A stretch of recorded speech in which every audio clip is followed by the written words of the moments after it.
رمضان مبارك سعيد وكل عام وأنتم بألف. السلام عليكم ورحمة الله تعالى وبركاته، وإن شاء الله تكونوا بألف خير يا رب. رمضان مبارك سعيد وكل عام وأنتم بألف خير. البنات اليوم غادا نصاوب معاكم المسمن. غادا نحتاج 2 كيلو ديال الدقيق، وتنحتاج جوج كيسان ديال السميد ومعلقة ديال الملح. شوفوا الكميه نتوما اللي ديروا. المهم غادا ندير لكم هذا المسمن بواحد الطريقه غتجي روعه ولذيذ. تنتمنى انكم تجربوه، غادي يعجبكم البنات. تندير الملح البنات في الماء دافي وتندوبه، ما تنحطهاش مع الدقيق، حيت فاش تحطيها مع الدقيق ممكن تلاقي الحبيبات ديال الملح في المسمنه، تجي تاكلي المسمنه تلقاي فاش يجيها الملح. المهم تنتمنى انكم تجربوا الطريقه ديالي. وتديروا معلقه ديال العسل، اختاروا نتوما العسل الحر، يعني العسل اللي بغيتو، العسل ديال الحبه السوداء ولا العسل ديال الزهور. انا درت العسل ديال الزهور البنات، حيت ما باغاش نضعف المعلومه، حبه البركه البنات تضعف، وحنا في رمضان دابا تنضعف هكاك بلا ريجيم بلا وصفات. تعجنت العجينه البنات ما تحتاجوش البنات انكم تدلكوها بزاف وتتخليوها ترتاح. للمعلومه المسمن، الناس اللي تنتقدوا المسمن، للمعلومه المسمن في الاصل ما تديرش ليه الخميره، لا الخميره الكيماويه نقصد بها الخميره ديال الحلوى، ولا الخميره ديال الخبز. هاد الخميرات اي نوع ديال الخميره ما تيديرش. المهم البنات تنجيبوا الزلافه البنات وتنديروا فيها 2 معالق ديال السميده، وانتم ديروا الكميه اللي بغيتو. انا تندير السميده تندير 2 معالق حتى 3 المعالق البنات. وتندير الزيت النباتي، ودرت الزبده البلديه ذوبتها وكبيتها مع الزيت النباتي، خلطتهم مع بعضياتهم في زلافه البنات. وتنجي العجينه البنات من بعد ما ارتاحت اكثر من نص ساعه تنخلوها بحال هكذا، تنقطعوها كيف ما اعتادين البنات. والبنات اللي عجبتكم القناه نتمنى انكم تشتركوا وتدعمونا باشتراك والاعجاب. وبالنسبه للناس اللي تيسبوني في التعاليق فانتم راه ما تتعرفونيش، ويوم قيامه ان شاء الله انا ما باغاش نهضر عليكم وما باغاش نعطيكم من وقتي نهائيا. انا عارفاكم صحاب القنوات، وتم تحديد واحد الوحده، تم تحديد الموقع ديالها، وتاكدت انها مشكله للاسف بنت بلادي، هي اكبر من الام ديالي، بقات تسب فيا في التعاليق البنات. المهم ما غاداش نقول هذاك الشيء اللي قالت، وما بغيناش نخليو حتى شي حاجه في هذه القناه، بغينا نخليوها صدقه جاريه باذن الله تعالى. الناس الا ما عرفتش انا شي حاجه قول لي يا اختي راك هكا ولا هكا، ولا بنتي هذيك كبر من امي دخلت لها القناه ديالها البنات. المشكل لقيتها مرا كبيره، مرا فوق 60 سنه عمرها، جالسه تتسب فيا سبحان الله، ما تعرفش تكتب. سيري حاربي مهمتي غير الاميه. المهم البنات خليونا من هاد الناس، ما نقولش الناس سلبيين، ولكن الناس هادول ما عرفتش كيفاش ربي خالقهم، ما نعرف سبحان الله، الله يهديهم ويهدي جميع المسلمين. البنات تنبدا نقطع المسمن بحال هكا، تنبدا نقطع فيه وتنخليه وتندوز عليه واحد شويه ديال الزيت البنات، الزيت والزبده اللي كنت خلطت معاكم في الاول، وتنخلي العجينه ترتاح. وتنبقى البنات نقرص فيها بحال هكذا. راني حيدت الصوت البنات وضفت لكم الصوت ديالي، حيت كون خليت لكم انا الصوت اللي في الدار ضجيج بالمعنى الكلمه. بغيت نقول على صحاب التعاليق البنات خلونا نوعيوهم، راه كاين شي ناس جاهلين بداك الشيء اللي تيديروا في التعاليق البنات، ما تعرفوش راسهم. شوف البنات راني تنعجن العجينه، راه تنمددها تخليها شفافه رقيقه، فهمتوا كيفاش شفافه. وتنبدا ندهن فيها، تندهن غير واحد شويه، ما تدهنوش بزاف البنات. لا درتو الزيت بزاف انا طلع لي الدم من هذاك الدبليج، كل مره ينزل لي وانا نطلع فيه وينزل وانا رميته عاد ارتاحي. شوف البنات تبقاو ديروا بحال كاي الزيت، ديروا غير واحد شويه، حيت لا كثرتو قلت لكم نهضر ما بغاتش تخرج، حيت لا فاش تكثروا الزيت البنات في المسمنه تولي ثقيله. المسمنه ما تجيكمش مورقه وما تجيش خفيفه، ما تجيش زوينه. المهم البنات، وبالنسبه للمسمنه للثقب مثلا، الثقب البنات غادا نهضر لكم في هذا الموضوع على التربيه ديال البنات وداك الشيء، تربيه الوليدات. بالنسبه للمسمن الى الثقب راه شيء طبيعي، فهمتوا كيفاش؟ هي العجينه لما ارتاحتش راه تيولي تتقبل سميتو العجينه، فاش تبداي تمددي فيها تبداي تقرصي فيها راه تتقب لما كانتش مرتاحه. وبالنسبه لنا هاد الثقبات العجين عادي شيء طبيعي انها تتقب. اش نوقع وحده تعلق لك على شي حاجه تافهه عادي. طبقي المسيمنه ديالك وصافي وقرصيها وكملي عليها وخبي ديك التقيبه وكملي على داك الشيء. البنات بغيت نقول لهاد الناس اللي تيبقاو يسبوا في التعاليق، راه داك الشيء اللي تحطوه في التعاليق راه بالنسبه لكم نتوما شي عادي. لا ماشي عادي، ماشي شي حاجه عاديه. نتوما ماشي ناس سلبيين، لا، نتوما ناس ظالمين.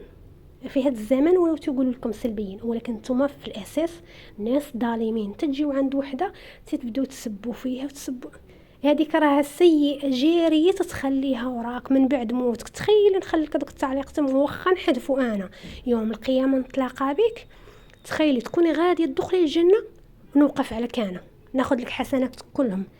شكون نتيا؟ ما تتعرفينيش حتى في وجهي الكارثه العظمى، ما تتعرفينيش.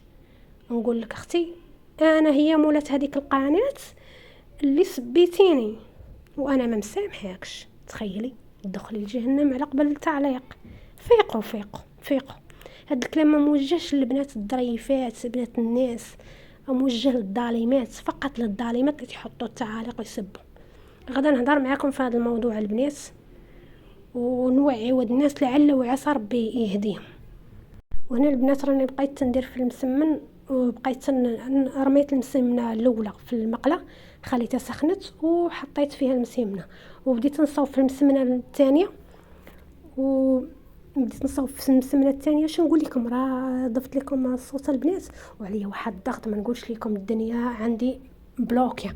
جبنا التقضيه ديال رمضان، جبنا التقضيه البنات، انا ما نصورش، ما عنديش وقت، وكاين فيديوهات انا مصورها ما درتش لها مونتاج. ان شاء الله البنات غدا نشارك معكم فيديوهات، وغدا نهضر على الرقيه الشرعيه البنات بالنسبه للبنات اللي عندهم مس. بغيتكم تستغلوا هذه الفرصه في رمضان البنات. غدا ننزل لكم ان شاء الله الطريقه كيفاش. المهم هو خاصو يكون برنامج البنات. كنت نزلته ديك المره، نشرته على التيك توك العام اللي فات، نشرته على التيك توك، ولكن ديك الصفحه كانت وقعت فيها شي مشكل. من الاحسن ان ننزله هنايا ان شاء الله، نشارك معكم بالنسبه للناس عندهم السحر واللي عندهم المس. السحر بزاف ديال الحوايج خاصنا نشرحوا. البنات للمعلومه، راه اللي تكون عندها السحر راه ماشي ضروري انه انسان هو اللي يسحرك. خاصكم تعرفوا هادشي ماشي موضوعنا، ولكن غير نهضر معكم غير باش نفهم البنات. الا وصلتوا لهاد 7 دقائق شاهدتوا هادشي، ما عرفتش واش توصلوا لهاد الوقت ديال المشاهده ولا لا. المهم المس البنات، السحر عفوا، السحر البنات راه ماشي ضروري ان انسان سحر ليا. فهمت كيفاش؟ ممكن اللي يسحر لك ممكن يكون غير جني، والعياذ بالله تكوني ما موضياش. فهمتي؟ والبنات اللي اللبس اللي تتلبس اللبس جين ما يعني ما تتوضاش، ما تتصليش الفجر في وقته، صلاتك ماشي في وقتها، الاذكار الصباح والمساء ما كايناش، ما تتقرايش القران، ما تتقربيش ليه، واقفه في شي بلاصه بحال هكا او ماشيه في شي بلاصه الجنون والعياذ بالله هما تيشوفونا وحنا ما تنشوفهمش. عارفين هادشي؟ تتكوني ماره بحال هكا غاديه في الطريق ولا في اي بلاصه وقفتي، جني والعياذ بالله كيف تنقول راه هما عندهم الشماكريه باش تعرفوا.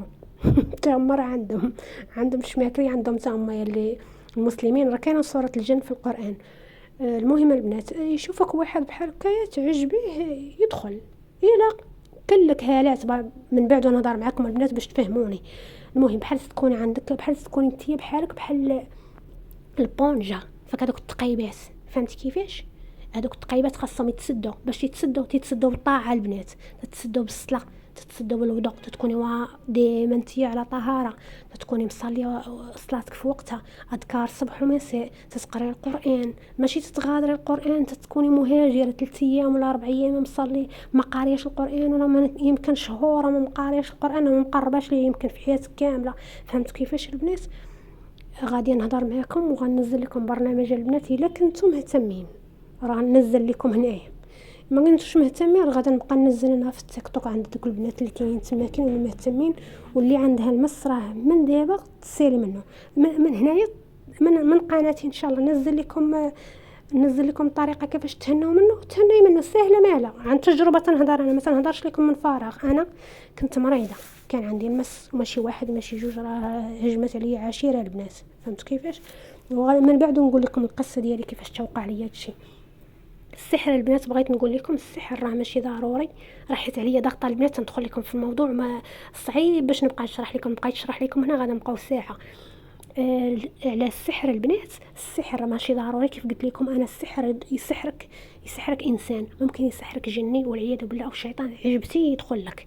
كيف قلت لك ما تتصليش، ما محافظش على صلاتك في وقتها، او تتاخري الصلاه، او تتبقاي بلا وضوء، ما تتصليش الفجر، ما تتقريش قران، اذا عندك توقع في الجسد ديالك هالات هذوك سبحان الله ربي خالقهم ما مسدودينش، تيدخل لك هو تيدخل صافي عجبتيه، تيبقى يدير لك السحر هذاك الجنين باش تبقاي ديما كسوله، ما تقدريش تصلي، ما تقدريش تصلي، ما تقدريش توضئي، الوضوء يجيك صعيب. ممكن يجيك كل مره تلقاي راسك في الطواليت غاديه جايه غاديه للطواليت كل مره، وتدخلي للطواليت كي تدخل الطواليت تبقى تحك لك في الطواليت، تجلس فيها ساعه، تكون باغا توضى تصدق لاقيه راسها تحك في الحمام وتنظف وحالة حالة، يعني جالسه ساعه يمسكها تما كي يشدها 20 دقيقه حتى نص ساعه يشدها. تعالي نحكو هنا حيت بلاصتو الطواليت تعجبو الطواليت. فهمتوا كيفاش البنات؟ المهم غادي نهضر معكم في بزاف ديال الحوايج.